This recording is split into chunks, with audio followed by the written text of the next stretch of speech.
Genshin Impact. It clearly made an impact when it came out on September 28th, 2020. The graphics and its expansive open world made people compare it to Breath of the Wild at first, but now it's formed its own community. I'm gonna say it right now, this game is not that good, but not because of the gameplay, but because of greed. In fact, I praise the gameplay. While it's rather simplistic, since it's also a mobile game, it has some fun aspects to it, like aiming shots from a bow or dodging attacks while managing stamina. The game also looks amazing, which I'm sure many people are already aware of. Initially, exploring the world was incredibly fun and rewarding gameplay, so where has the game gone wrong? The biggest turnoff I've seen for this game is the gacha system. If you don't know, gacha games are games where you spend real world and in-game currency to randomly roll for new characters. There are often no, or limited ways to get them outside of using this system, which is called the wish system in this game. It costs 160 of these primogems to do a single roll. In Genshin Impact, when you spend your wishes, you can get 3-star weapons and 4 and 5-star characters. In addition, when you spend enough money, you can get a chance at a guaranteed 4 or 5-star. Neat, right? Well, good luck with that. Genshin Impact has the lowest rates of getting the highest rarity item from the gacha. I've been playing from day 1 since the game's release, and have been able to get the guaranteed 5-star once. Bad rates don't matter as long as you can roll, right? Well, there's very few ways to generate rolls as a free-to-play player. There's an incredibly difficult challenge mode called the Spiral Abyss where you can earn gems if you complete it, as well as daily commissions. The problem is that the former is really tough to do and requires a lot of time to build up a team that can challenge it, and that the latter is incredibly slow. At this point, since I can't do the Spiral Abyss, I get 60 primogems a day from daily commissions guaranteed. That means I'll get around 1,800 primogems a month, which is basically enough for 11 rolls with 40 primogems left over. The pity rate of a 4-star, however, is 10 rolls. This means that sometimes you can grind a whole month for a single 4-star character. Obviously, there's finite amounts of gems for doing things for the first time, but those will eventually run out, as they have for me. Events so far have only minorly been supplemental in helping the player out as well. If you want to spend real-life money, you can buy the $5 subscription, which gives you extra primogems every day for a month, but if you want to buy gems directly, it will cost $230 to roll for any random 5-star. Even for players who are thinking about spending money, that's insane. You could buy several games, or even a Switch Lite for that money.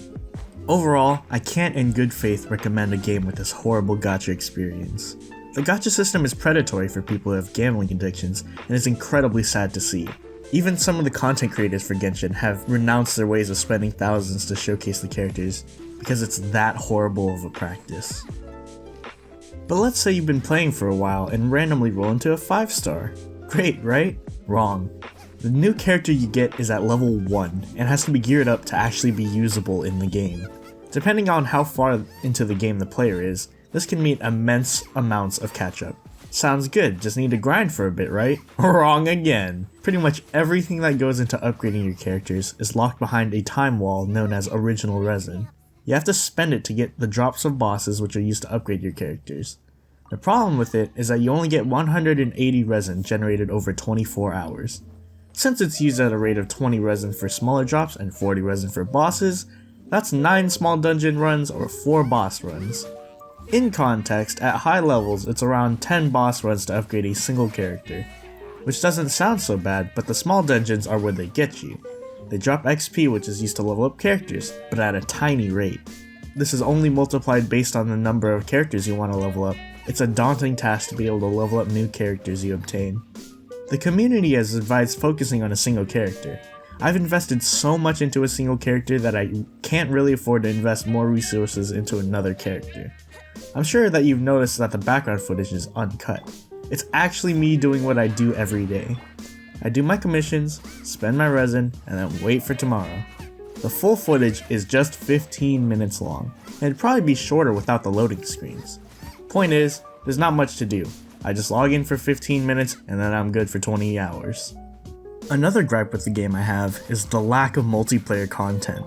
There's actually no incentive to play co-op with other players, aside from events where you're required to. You can't explore the world together, and the only dungeons you can do together are short and require your small supply of resin to get any rewards from. It's something I was looking forward to playing with my friends, but when I found out how gimped it was, I was incredibly disappointed.